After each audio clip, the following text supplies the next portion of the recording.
Hello, good evening. Welcome. We're here again for another Q&A session.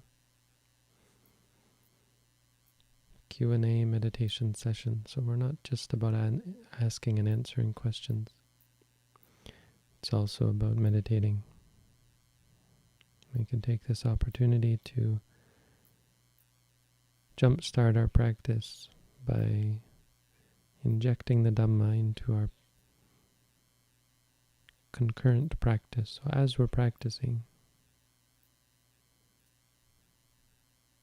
as we're observing and straightening our minds out, we get to listen and talk about the Dhamma, which is a great way to bring us back to the Dhamma. And we hear the Dhamma again and again. Again and again we're brought back to what's important. And so it helps us in our quest to straighten our minds. So you can close your eyes,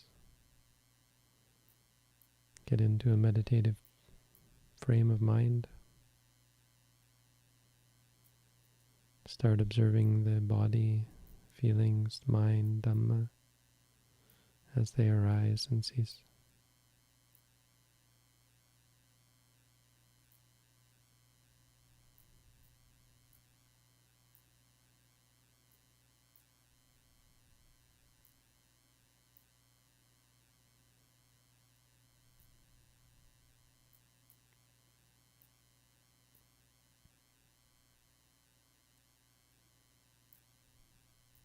If you have a question, go ahead and post it in the chat.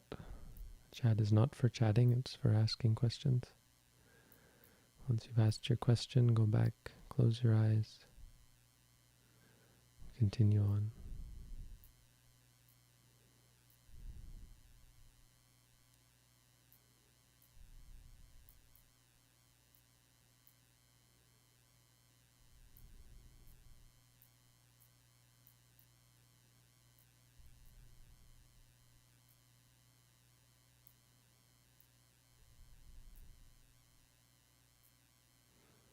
If there are no questions, maybe everyone's tired of this format. I don't have people coming back, maybe not new people coming, then well, those of us that are here, we can stay in our practice of meditation. Practice together.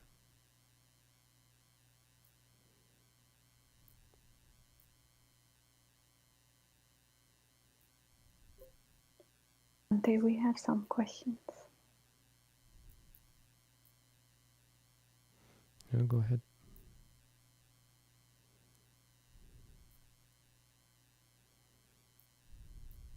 I feel like I enter trance-like meditation too often. Any advice on how to get to the root? I don't know if you've read the booklet on how to meditate. One great thing about this sort of meditation is it helps to break up any fixations the mind has. So the mind can get very accomplished at focusing on one object, but that doesn't really help when you have to deal with life, where the objects are coming consecutively in rapid speed. So the mindfulness practice allows you to be more flexible, to adapt to the experience. So if you read the booklet, it might help. If you want to take an at-home course, that might help. Really, trance is something that you'll find is broken up by this practice. And you get in a different sort of focus or trance. It's a trance that's in tune with reality. So even as things change, the mind isn't phased or upset.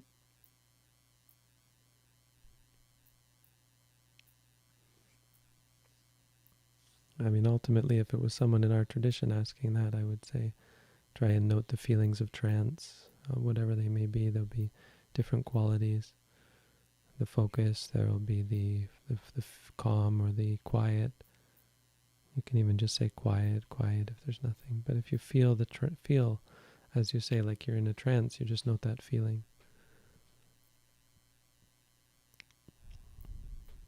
Usually some sort of piti. You say feeling, feeling.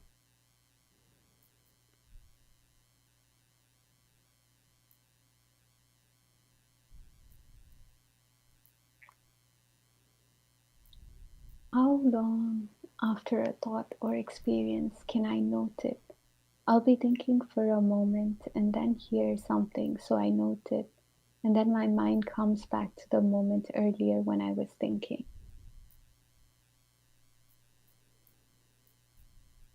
Well, your mind is now in a different sort of thinking or knowing, when you're aware of or remembering the fact that you were thinking. So you might not remembering. You should know what's going on right then when you were thinking, oh, I just thought something. Well, that's a new thought. You should note that as thinking.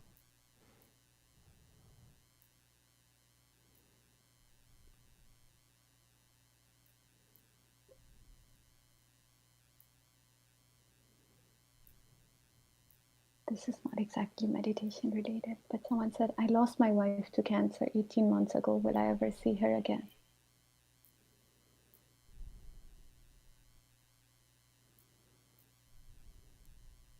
I mean, I don't know. I don't know.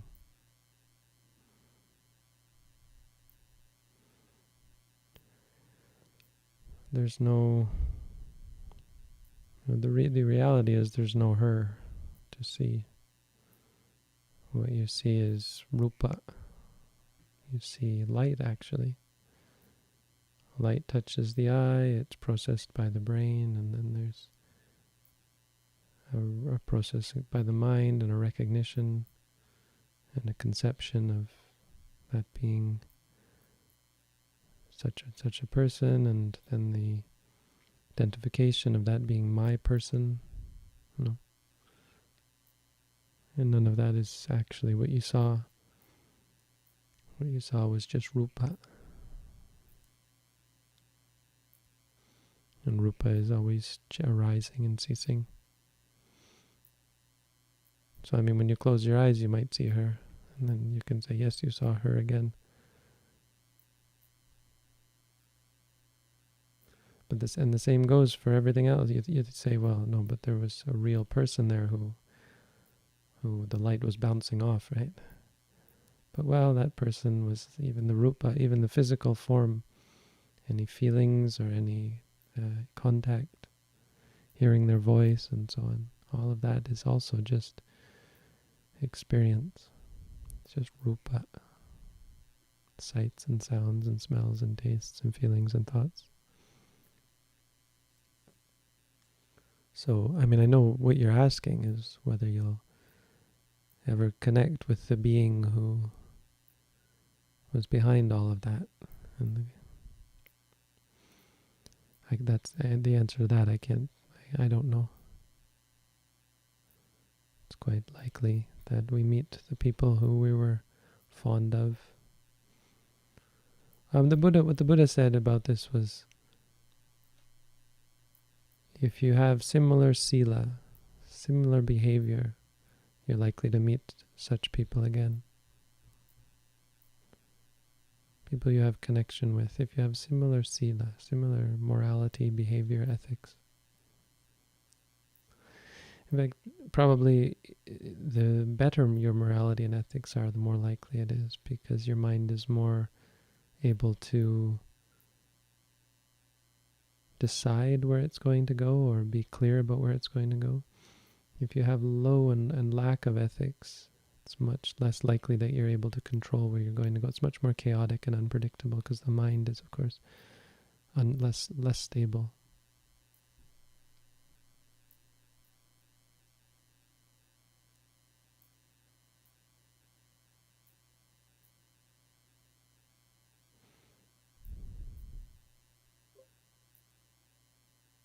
The next question, I'm not sure, it's about someone else, but I'll ask and you could decide. Is the meditation we do, is it similar to Dipa Ma's meditation practice? Her meditation lifestyle as a layperson is very inspiring. Yeah, I can't comment. I don't know. I recently had white flashing, rising white light while meditating. Is there anything to make of this, or is simply some sort of hallucination?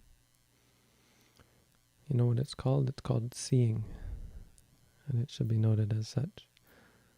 So when you see something, you should say to yourself, seeing, seeing. If you haven't read our booklet, the booklet, I recommend reading the booklet on how to meditate. If you're interested to know how I teach and practice.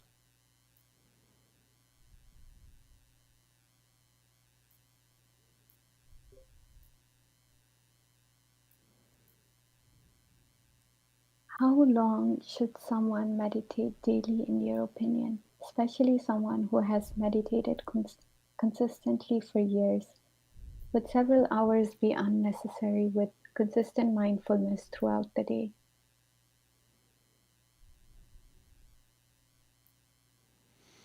Well, I think you're kind of getting at the crux of it. It's that you should be mindful throughout the day. So, of course, formal meditation helps with that a lot. And if, unless you're enlightened, unless you're mindful all the time, you probably need that boost of the formal practice. But it also happens that people do formal practice and then become dependent on it in the sense that they don't then carry it over into daily life. So the two methods, they complement each other. Now, if you just start increasing the formal practice you do, that's fine. You don't need to worry about being mindful during daily life because, well, you're in formal meditation, and of course you're much more likely to be mindful then.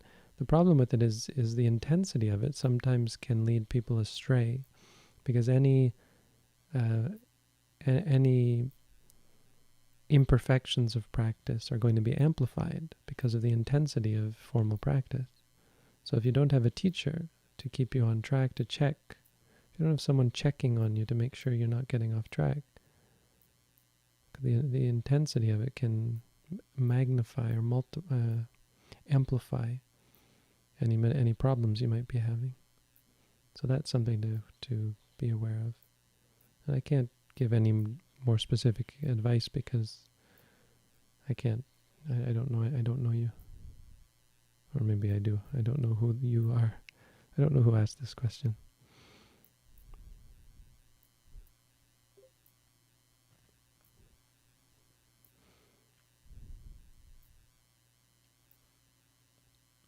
I often find that I end up being too mindful of my mindfulness, a sort of loop. It becomes difficult to break out of this. Any advice? Well, you don't have to break out of things. You have to note them. So when you know that that's happening, just say knowing, something like that.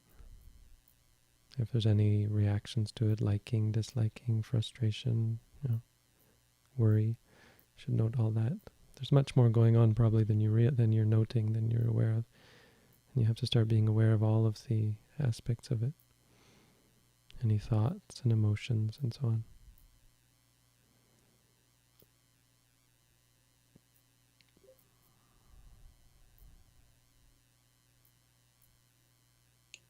Where can I find this booklet you speak of? One day I also put the link here. Oh, you're good.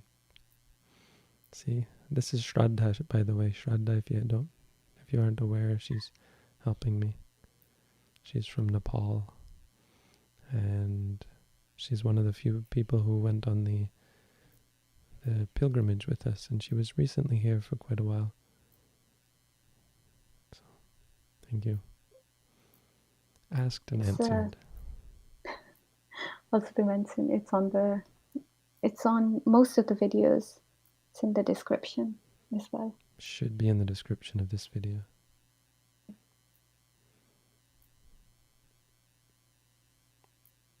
For sitting meditation, what is the difference between the mind that notes, the mind that strays away, and the mind that is focused on the rising and falling of the stomach. Are they all independent?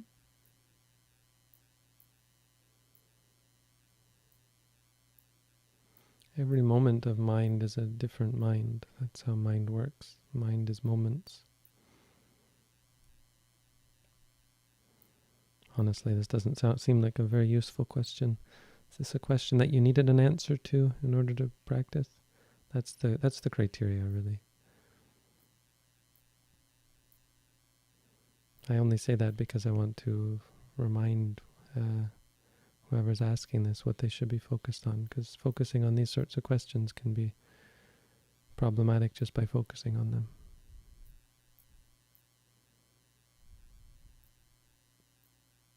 You're overcomplicating things, I think.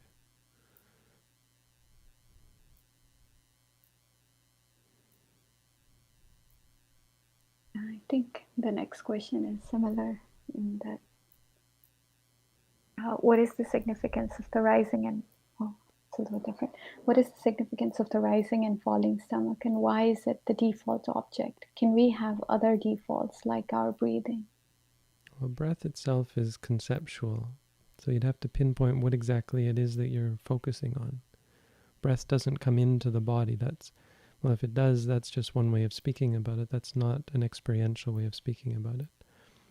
So breath meditation is often very good at bringing about calm, because the mind gets into a conceptual idea of the breath coming in and out, or going in and out. The great thing about the stomach is it's not the breath, it's the body, and the body is, of course, the stomach itself is conceptual. But the movement, when you say rising, you're focusing on the feeling, the sensation of the expansion, the tension that arises in the stomach, and then the release of tension, and that's real. So there are other objects you can use, but they're less coarse and less obvious. This one is a very gross sort of object, and so it's very easy for the mind to pay attention to it. It's also unpredictable. It's less likely to lead to tranquility. In the sense of getting sidetracked by states of calm, because it will challenges you to not cling. There's nothing to cling to because it's unpredictable. It's very uncomfortable at first, but that's the point. The point is to help us to see impermanent suffering and non-self. And when you see how uncomfortable the stomach is, that's what you're seeing. And you're seeing how the mind isn't prepared for impermanent suffering and non-self. The mind is looking for, seeking out, and expecting stability, satisfaction, and control. And so this is the learning process that watching the stomach lets us engage in.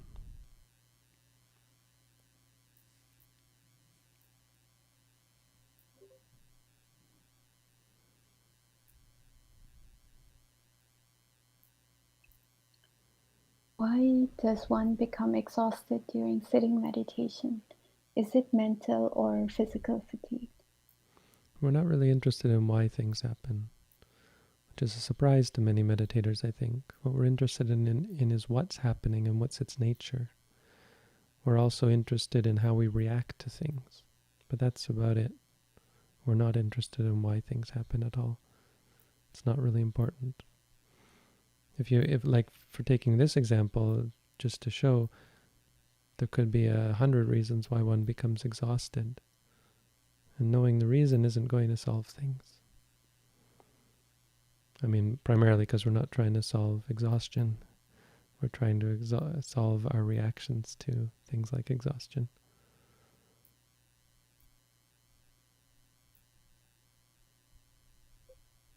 Bhante, the next few questions, they're not exactly about meditation or practice, but people who are wanting to learn about Buddhism or are new to Buddhism. So maybe I could ask them and then. All right. Well, let's be a little flexible, sure. If a person lives in an area where there is not many vegetables, can they eat meat? I think you're misunderstanding. In Buddhism, we don't require people to be vegetarian. Well, not in our tradition anyway. Not killing means not engaging in acts that are cruel. Eating meat isn't of itself cruel, so technically eating meat isn't a problem. It's not about death or murder or anything like that. It's about, well, it is about murder in the sense that murdering is a bad act, but it's not about preventing murder. It's about not committing it. And it's not about preventing unethical behavior. It's about not committing it. We're not interested in saving the world or fixing the world. Now, being vegetarian is a very good thing, ethically as well, because it helps create a better world. It's just that that's not really the goal of Buddhism. It's not where we're focused, because, well, a truly good world is possible, but not permanent. It's not a stable solution. So it's not our main focus. If tangentially you want to be vegetarian, that's a great thing, sure. But don't think that you have to be vegetarian. It's not necessary, strictly speaking, for the path.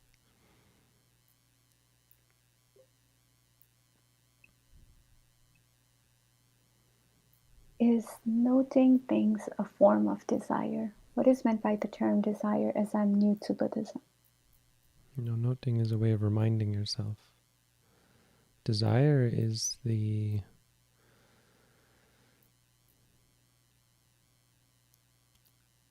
mental pull.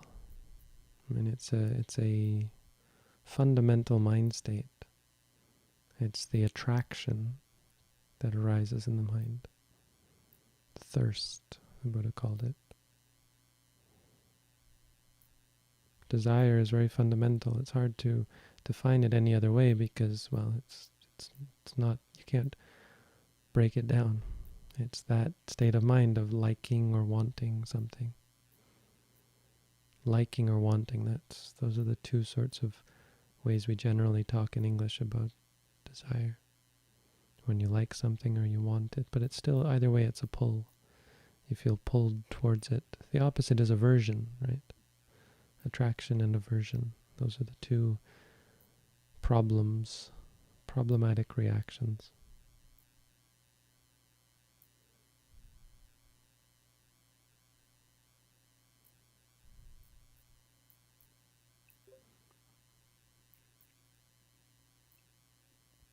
Where should I start when wanting to learn more about Buddhism as a philosophy and religion? Well, you should start by meditating under a teacher. That's a great way to start Buddhism, because your teacher is also going to teach you the basics. You don't need to learn the details. If you learn the basics, then you understand Buddhism. But once you've done that, then you should just start reading the Buddha's teaching. Because based on your practice, you'll be able to understand it and interpret it correctly and so on. You won't misinterpret it.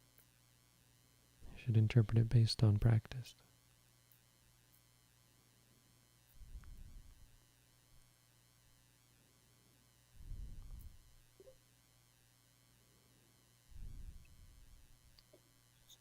Meditation is getting me disconnected to the mundane life. That's quite scary sometimes. How to lead with this? Yeah, I don't know what the question means, but well, scary is something you can be mindful of. So say to yourself, afraid, or worried.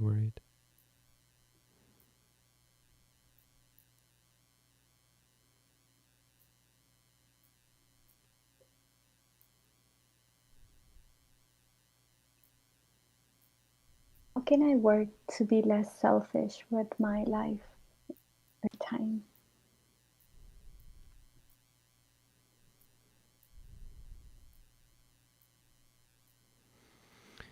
I don't know that I teach people to be less selfish. I just want to put that out there because it is in some ways a little bit misleading. Like, if you dedicate your life to being selfless is such a good word, right? It's a good thing. It's an absolutely good thing. It's just the way we use it in English. If you were to dedicate yourself to being selfless in the way it's understood in modern society, it would mean helping everyone else. Selfless means sacrificing your own happiness for everybody else's. It would be never ending. You'll never come to any kind of conclusion. But So we have to preface any response with that you have to understand what's wrong with being selfish. And selfish is, and why we call it selfish, and why we call out people who are selfish, is because of the greed and the conceit, the arrogance, the belief that I deserve more than you and that sort of thing. I'm more important than you are and that sort of thing. And the craving and the desire that leads us to cling to what we have and not want to share it and so on. So rather than seeing it so much as selfish or selfless, you can see it as egotistical and greedy, or greedy and egotistical. I mean, it's ultimately greed at the base. And try and note those. I mean, ultimately the answer would be practice meditation. It's just I wanted to preface it because it's not entirely the way we're going, to be selflessly dedicated to others. But if you give up greed and if you give up egotism, there will be no selfishness. Doesn't mean you'll go around trying to help everybody else, but you'll have no aversion to helping others. You'll have no aversion to giving things to others. You'll have no attachment to the things you have or the things others have.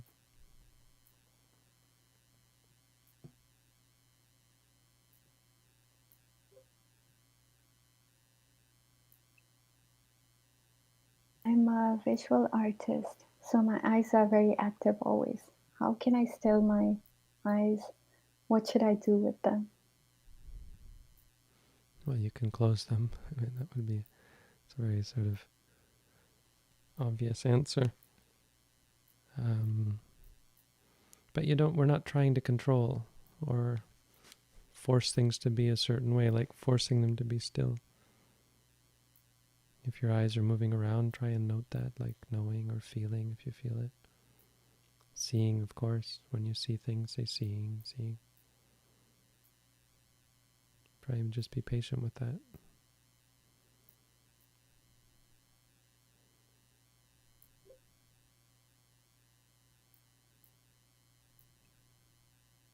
While meditating, I felt a spark. I feel a firm sense of peace and would like to meditate as often as possible. Could this be an attainment of sorts, or is this my ego talking? It is what it is. There's no such thing as an attainment per se. There's only experiences. So when you feel a spark, that's a feeling. When you feel a firm sense of peace, that's a feeling. When you want to meditate as often as possible, well, that's probably desire or craving. And you should note liking, or wanting. So you should note those as feeling. So if you haven't read the booklet, recommend start there. If you'd like to take an at-home meditation course, you can do that by visiting our website. There's information there. It's all free. The booklet's free. The courses are free. We're not here to make money. All the advertising I'm doing about our site and our work, it's all just as a gift.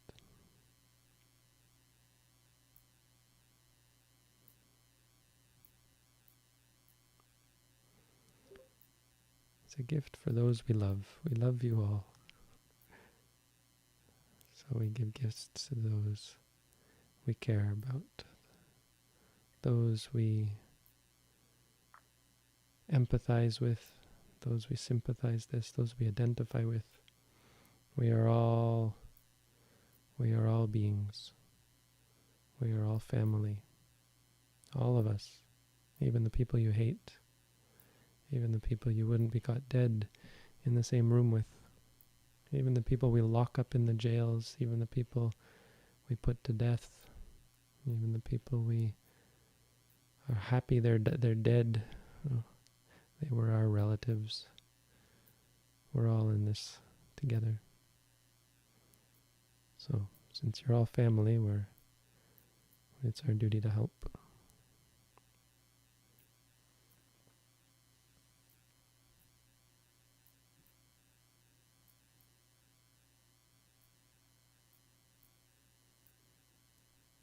How can we use meditation to correctly identify and understand our emotions?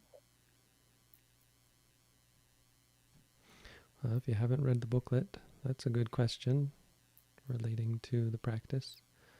And the answer is, I think, in the booklet. If you've done that, then maybe consider taking the online or the at-home meditation course.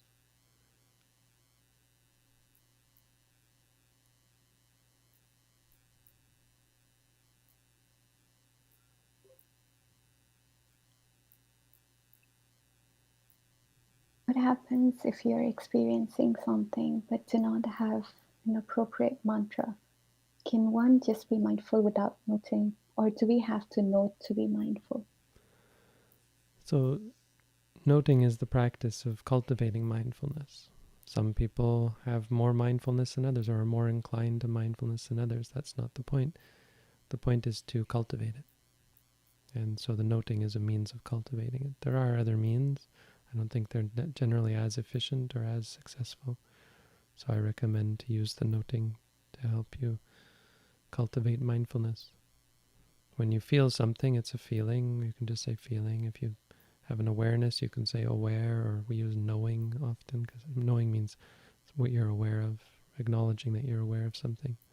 It's just a means of reminding yourself that it is what it is, so that you cultivate this quality that we call mindfulness.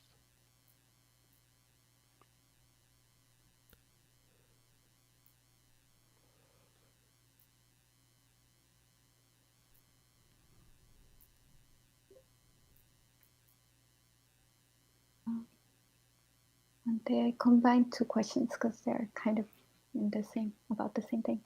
Is there an optimal length of time to sit and meditate throughout the day, or is it based entirely on the individual? And then someone else asked, I've been doing several 15-minute meditations per day for 45 days in a row now. Should I try to go for longer sittings? So they're both asking about sitting, which means neither one of them has probably read the booklet. Or if they have, some people read the booklet and just ignore the walking part. And of course the prostration part. But you shouldn't ignore the walking. If you want to ignore the prostration, that's fine. But the walking, you shouldn't ignore it. So you should be doing walking and sitting. Do walking first and then sitting. That's what the Buddha recommended. And yeah, 15 minutes is pretty short. If you've been doing for 45 days, you should really be upping that. Oh, but you say several 15 minutes. Yeah, it should go for longer. Longer walking, longer sitting. But try to do equal walking and equal sitting if you can. Is it based on the individual? Yes. Yes, it's based on the individual, but I hesitate because it shouldn't be up to the individual necessarily. Sometimes it's good to have someone putting you through a program. So if you're doing a meditation course, the teacher will increase the amount of time. For the at-home course, I don't do that. We put a minimum of 1 hour and then tell you by the end of the course you have to be up at 2 hours. And then eventually I'll check on you to make sure you're getting up to 2 hours. But some people do more than that, 2 or 3 hours, 4 hours a day. But yeah, you should be doing more than, I would recommend more than 15-minute sessions. Once you've gotten comfortable with it, try to get up to half an hour walking, half an hour sitting eventually per session. Of course, in a real course, we would do 1 hour walking, 1 hour sitting.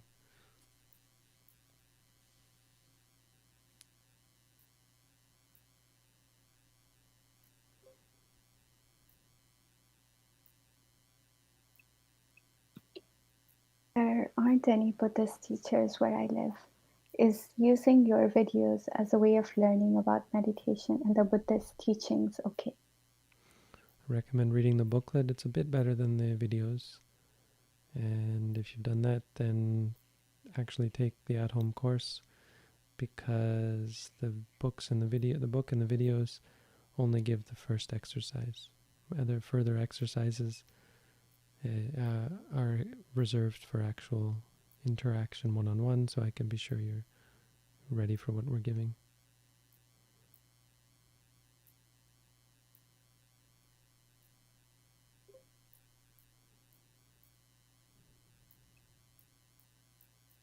I struggle to end the desire of having other people meditate. Any advice on how to halt this desire?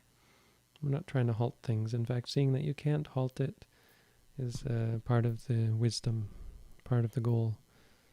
So seeing that you're not in control of the desire is important because it shows how unmanageable it is, how unwieldy it is. We think, yes, I'm going to desire this and that'll be something I can turn on and turn off, and it's actually not manageable like that.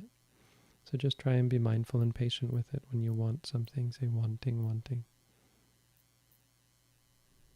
Try and catch yourself when you, and then when you want it to go away, note that wanting, or when you're upset about it or worried about it or so on. Try and note all that.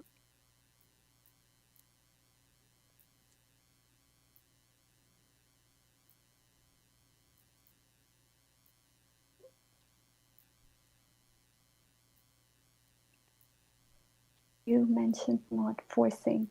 During walking meditation, I feel like we sort of have to sense we only focus on the foot and not the mind. If I were to pause every time, I think I would be merely standing. Well, there's nothing wrong with standing meditation. You can ignore some things if they're not pulling you away, but you're not forcing. If you have to force the mind to the foot, then there's something you should stop and note, for sure. So there's no one way, there's no black, it's not black and white. You have to be clever about it. When you're really distracted by something, you should stop. If it's just a stray thought and you think that's not going to bother me, I'll just bring the mind back to the foot. It's not forcing. If it is forcing, well, then you should stop. Nothing wrong with standing.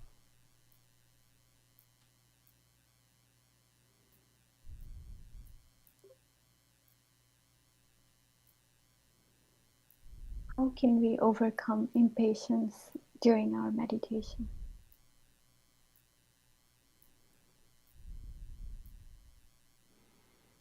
Through mindfulness. If you've read the booklet, if you haven't read the booklet, I recommend reading it. You know, it's the kind of thing that you would note: impatient, anxious, bored, restless. Impatience isn't really a thing, right? It's a negative, so you have to see what's there.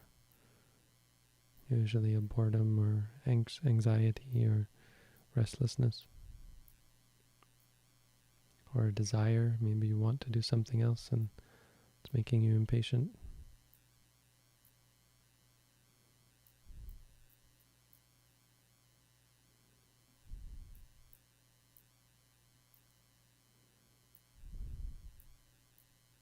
The next question is not exactly about meditation, but if one is being mindful, then why is a description of an Noble Eightfold Path made? Wouldn't these things be innate to mindfulness? No, not at all. All 8 of them are important. It's worth studying. If you study them, you'll see why they're important.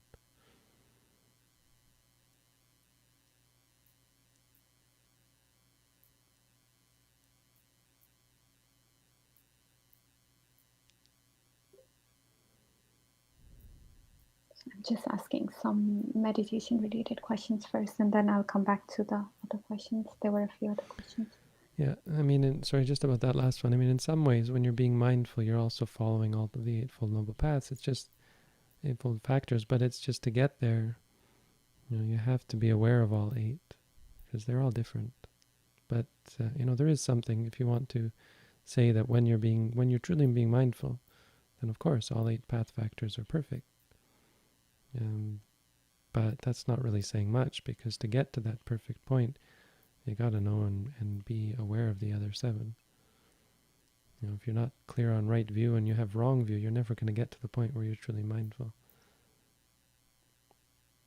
Wrong livelihood, wrong action, wrong speech, all of that is going to take away from your search for that true Noble Eightfold Path.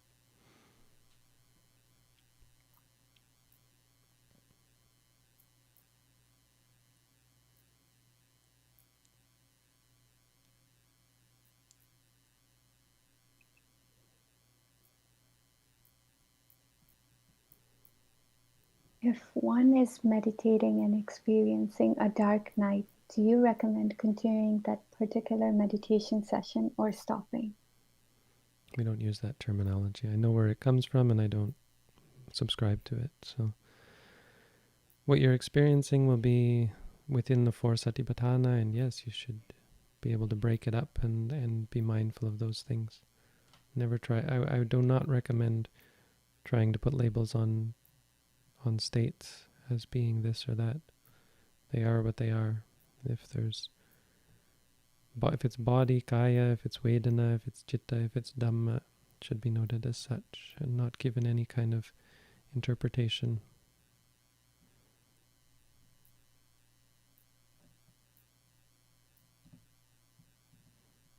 So everything you're experiencing there can be noted as it is. Definitely recommend that.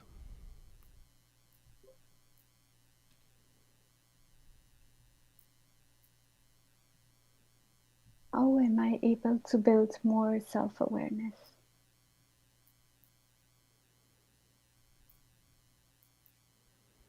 Through, that's a good description of sort of what we practice, so I'd recommend reading the booklet and maybe taking a meditation course.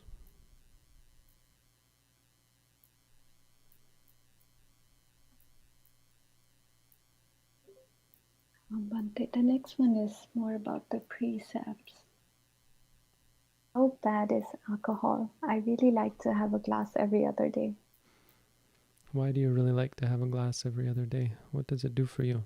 I guarantee that whatever it does for you is actually the problem. It's the aversion, or the aversion and the avoidance of what you should be facing. Alcohol is really the exact opposite of mindfulness.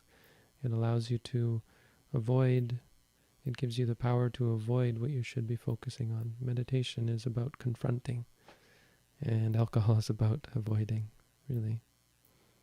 If you just like the taste, well, have something that tastes similar without having to become intoxicated, because alcohol is really bad for you, both physically and mentally. How bad is it? Well, a glass every other day is, how bad is killing someone every other day? No, it's not that bad, but you get the point. The point is not that it's as bad as killing someone every other day. If it's bad, it's bad. How bad is a little bit of feces? If I told you you had to eat a very small amount of feces every other day, would that make it any less feces?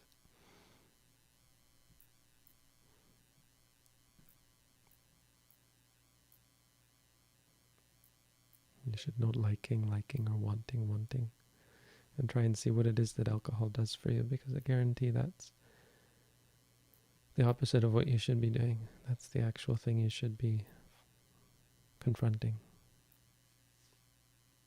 And by not confronting it, you're just making it more powerful and worse.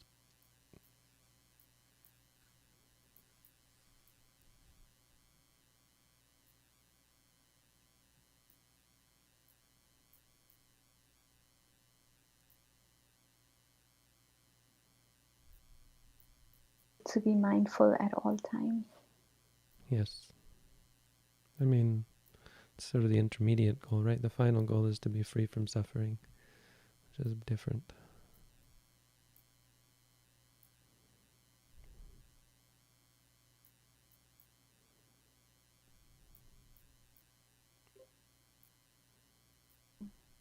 Next question says, I felt I went from samadhi to brava nirvanum. I couldn't tell if the state was just dreamless sleep. Is there a difference? I've never heard of brava nirvanam. I assume the second word is nirvana. Brava, I don't know. It sounds Sanskrit actually, because they're using nirvana. I don't know what the heck they're talking about. Okay, I couldn't tell if this state was just dreamless sleep. Is there a difference? Honestly, these sorts of things, I don't know, because is there a difference? Yes, there's a difference, but I don't know what you are experiencing. And this isn't the sort of thing you should fret or worry about. You should focus on your practice, on the present moment, and you'll start to notice what happens. And as a result, the experience of nibbana can occur, and that's great. But the the important thing is what actually happens, the results, the consequences. And so you're looking at the destruction of ignorance, the destruction of greed, anger, delusion, of the tendency and the potential for these things to arise. You're looking for freedom from suffering. Keep your mind focused on those things. Don't obsess too much about experiences you might have during the course.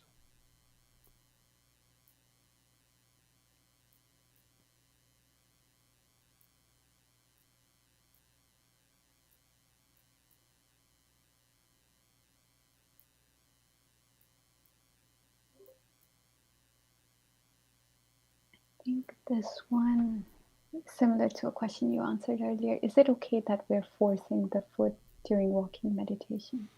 I mean, when you walk down the street, do you consider it forcing? It's not really forcing to decide to walk. Now, if you have to force it, then there's something wrong, and you should note whatever it is that's preventing you from simply moving the foot. Right? If you'd rather be doing something else, you should note that. It's not really forcing to decide to do walking. I mean, you got to do something. We're always doing something. If you're not walking, you're standing. So then do standing meditation.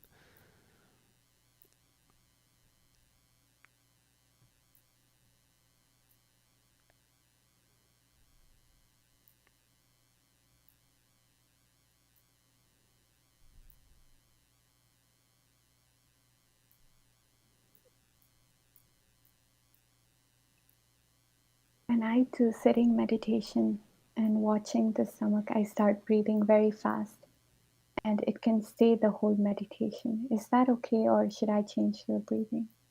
You should note that. Note the feeling of breathing fast. If you notice it, say knowing, knowing. Look at how it feels, if there's any resultant bodily sensations. But there's no, everything is, we're not ever going to say something is not okay. We're just going to try to study it and learn about it. The okay, not okay happens in the mind. The mind will, through observation, start to differentiate what is okay and what is not okay. You don't ever have to decide. The mind, it will just happen from observation. It's a natural process through seeing clearly. That's why we call this meditation vipassana. It means to see clearly. Through seeing clearly, all good and bad is, it sorts itself out. You don't ever have to judge.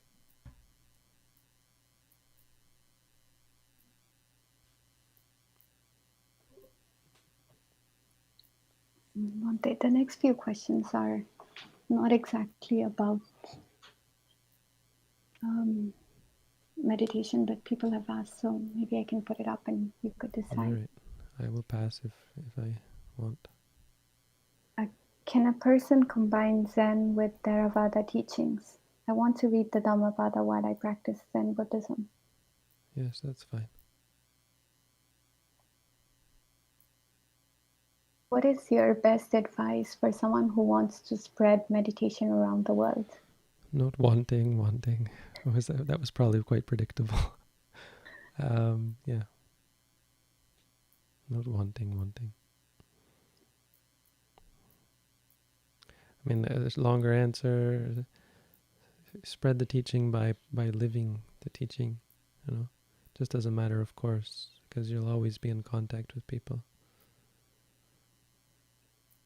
It should come naturally.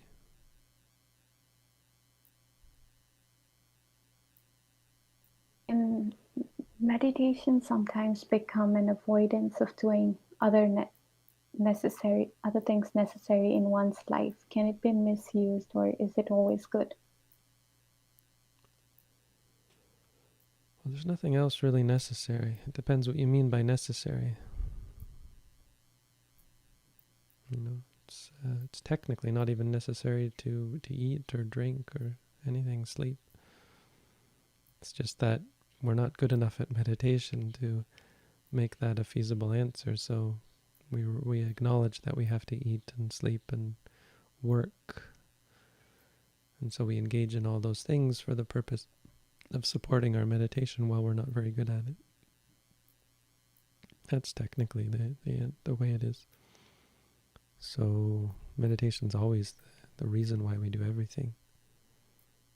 if we ever get our minds straight. Of course, that's for most of us, that's not the case. We have many other goals, some spiritual, some worldly, but none of those goals are really important. Ultimately, they will come and go. We'll attain them and still have more to do. But the meditation leads to an attainment, achyuta, that you don't fall away from.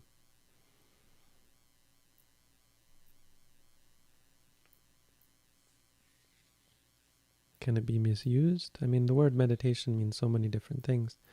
If you're referring to the meditation that I teach in the booklet that I was taught, that we follow, I mean, it could be misused by someone who wants to make money off of it, or wants to profit off of it, or wants to manipulate people.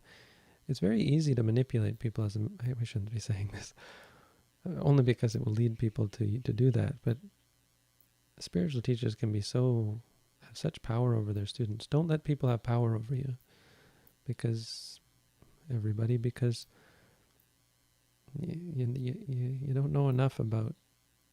It's very easy to be beguiled by a charismatic teacher, and you don't know enough about me or anybody to really, follow everything we say. And so it can be misused. But, more directly, the actual practice of meditation can't be abusive or misleading.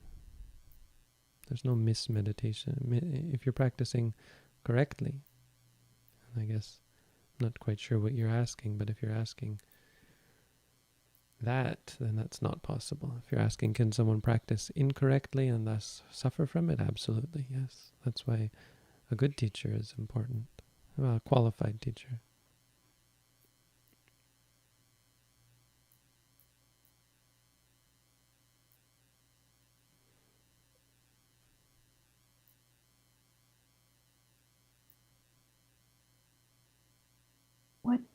What do I do if I'm meditating with an agitated mind and I have a hard time focusing on noting? Note the agitation. Say agitated, restless. I mean, you'll struggle. There's no shortcut. It's going to be a struggle.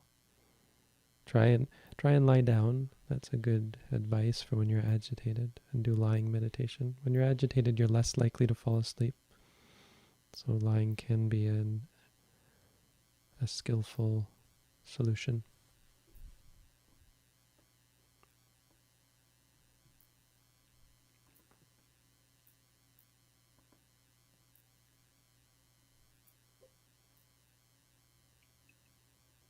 What is the earliest age to teach a child how to meditate, and what techniques would you recommend? Well, the earliest a child can become enlightened, according to the Orthodox doctrine, is 7. But there's no earliest. I mean, they have to be able to understand what you're saying. They have to have a sense of. The problem is that before 7, they don't really have that sense. 7 might be a little bit too exact, but around that time, before that time, they don't have as much of a sense of themselves and self-awareness and so on. I mean, it's rare that anyone in the world does. It's rare that teenagers do. So, you expect limited success, but I had one of my students teaching her 3 and 5-year-old. I made some videos for kids, and they were practicing according to that. Just getting them to understand the idea of using a mantra to focus your attention is a very good start. Kids should all learn about mantras and how powerful they can be. Dangerous if you misused. Like a mantra can focus on a concept and really get you obsessed with it. If you focus on things that aren't what's actually happening, it can be, it can be powerful and potentially dangerous. So you want to try and not only teach them mantras, but also teach them how to, what they're experiencing, how to be self-aware. That's basically it. When you're walking, know that you're walking. The Satipatthana Sutta is something a kid could understand. Gachanto va gachamiti bhajanati. When walking, one knows I'm walking.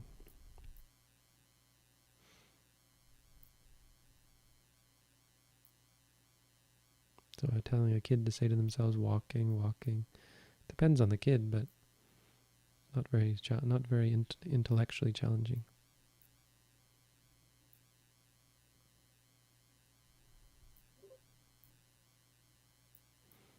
Bhante, the next question I'm just putting up because I think someone may have misunderstood what you said earlier. You mentioned dark moments ago. Does that mean meditation can be dangerous? Yeah, I didn't use the word dark. I was referring to someone else, or you were referring to someone else using some term? Yeah, someone had asked a question where they said it, dark nights. Yeah. Can meditation be dangerous? Well, I think I was just talking about that. Yeah, meditation. So, I mean, I'm not gone into enough detail. How can a mantra be dangerous? Because you get obsessed with it. And because the object is not what's happening. See, the safety in focusing on what's happening is that it doesn't last. It's momentary. And so mindfulness doesn't have these problems that other meditations do, that they can actually potentially drive you crazy. I mean, temporarily anyway. They wind you up so much because the object is always there and you can extrapolate on it, you can get lost in it and expand upon it, and your imagination takes you away. You can't do that with something that's actually happening because it's gone. and then something new comes and then it's gone. And so there's no clinging. The present moment is something you can't cling to. Reality is something that you can't cling to. So it makes it so hard to meditate ultimately, because everything else you can cling to it, and when you cling to it, it gets easier. Meditation, everything's disappearing and there's nothing to cling to. So you always have to be vigilant. That's why the Buddha, his final words were for us to be vigilant.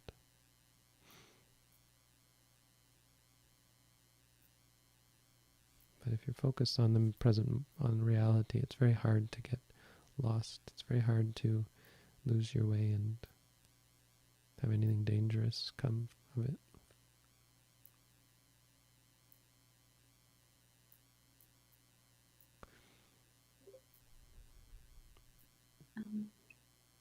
The next question is not really for you, but someone else said what they can do to support. So I just put the link here. We do have a support page. The And it's also... does. Sorry? Yeah, I mean, everything I do, there's resources required. I mean, there's someone using money. I'm not allowed to use money, have money, touch money, control money, but people are supporting what I do. So there is that. I shouldn't try to mislead people or hide the fact that there is an organization that supports what I do. You're welcome to support them. It's just not payment for what I do. It's in a sense to keep allowing me to do what I do and us to do what we do and so on.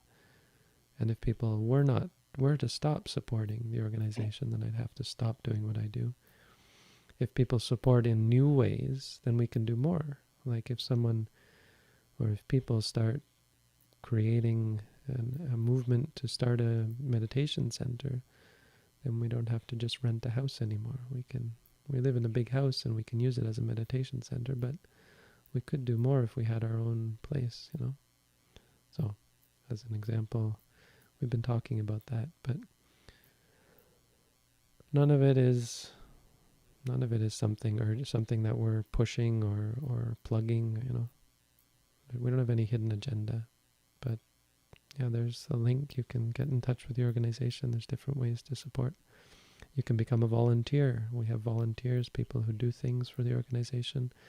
We got a group of people transcribing some teachings and making a new book, hopefully.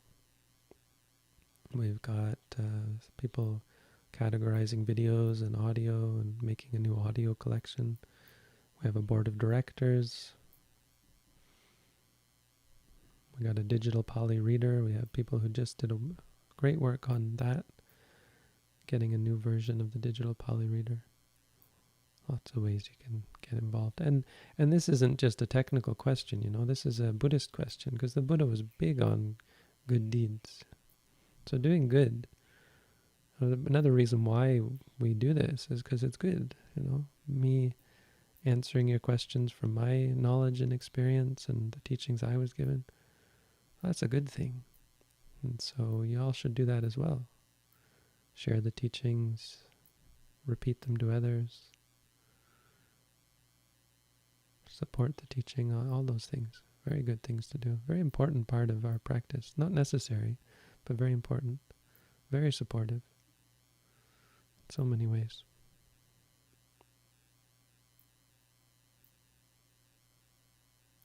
Even appreciation is good. Showing your appreciation, well, is that good? Yeah. Showing appreciation, doing something out of appreciation, because appreciating good deeds or being grateful and all that, that's a very good thing as well.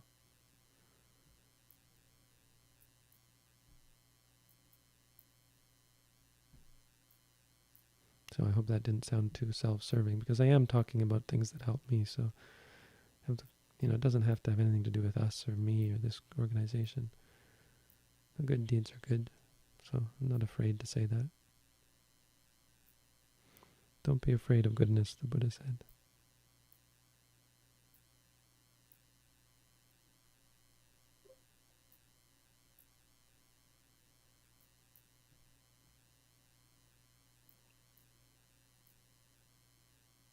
And doing walking meditation, what should I look for or see? The truth, reality. Try not to use the eyes, though.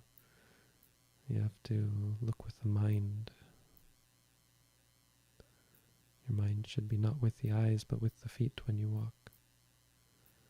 And then when there's other experiences, even if they're seeing or whether they're just thinking, try and note those. Stop walking and note those instead. Oh, we're at 9 o'clock. So how are we doing? How many more questions? We have a few more meditation questions and a lot of Right. non-meditation questions. Let's just do the few meditation questions and then finish. And questions that weren't answered, you can always try asking them again next time. We may not answer them then either.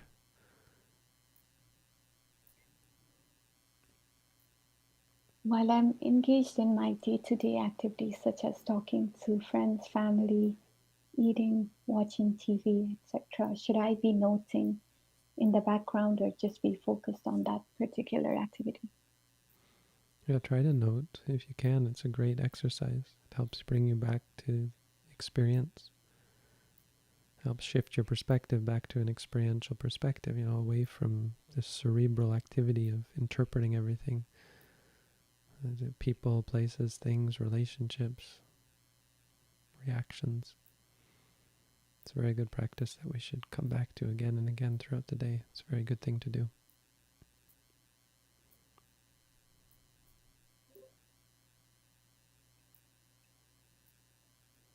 Through meditation, I have noticed I tend to be very passive and a people pleaser.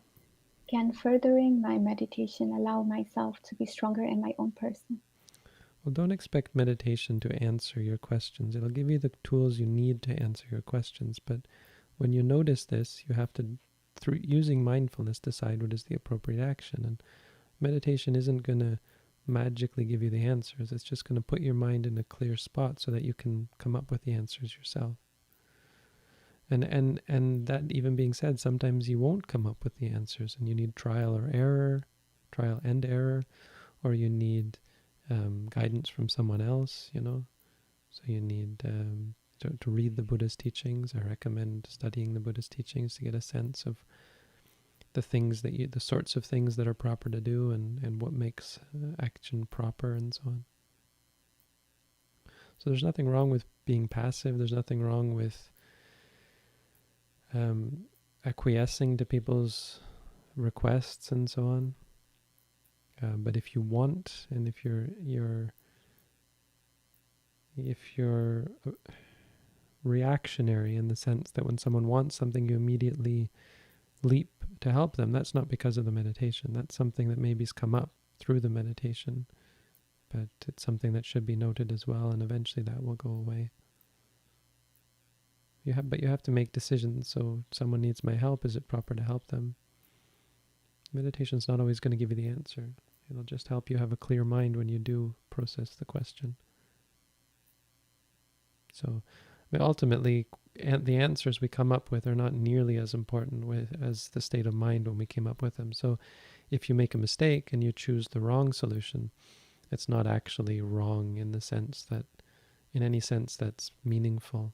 Because if your mind was pure, even you made the wrong choice, it doesn't have this scarring effect on the mind. It's not like you had bad intentions, right? And that being said, you can't just rely on that in the sense everything I do is right. It's not true. It's just that what's much more important is your quality of mind. And what's going to really hurt is when you do something because it's greed, because you're greedy. You do something because you're angry, worried, afraid, any of the agati. Raga, what is it?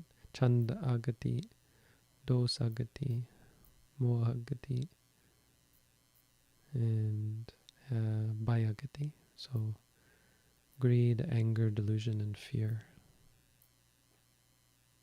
If you do things for those reasons, they're bad. That's what's going to scar the mind.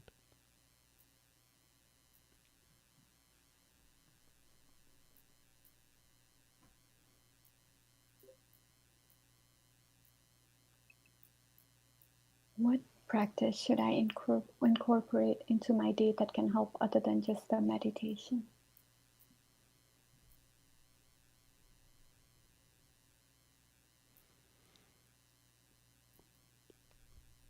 Well, there's not much else that you need, I mean, ethics is the opposite of a practice. And ethics is sort of the other side. There are things you shouldn't do. Good deeds are something you should incorporate, as I mentioned, giving charity, helping others, being kind, speaking the truth. Dana, sila, bhavana. It's a very simple formula that's very common and well understood in Buddhist societies. These are the three punya kiriyavatu, the three ways of cultivating or accomplishing goodness. So ethics, charity or generosity, giving, and meditation. Ethics, giving, and meditation. Giving, ethics, and meditation. Dana, sila, bhavana.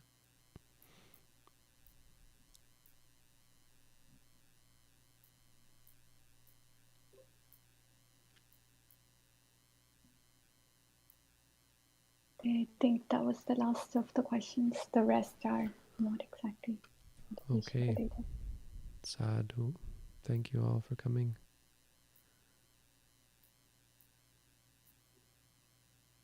Thank you for your questions. Thank you for your mindfulness in your practice. If you have more questions, you can find us next time. No guarantees when that will be, but we're rumored to have another session this Saturday at 3 o'clock.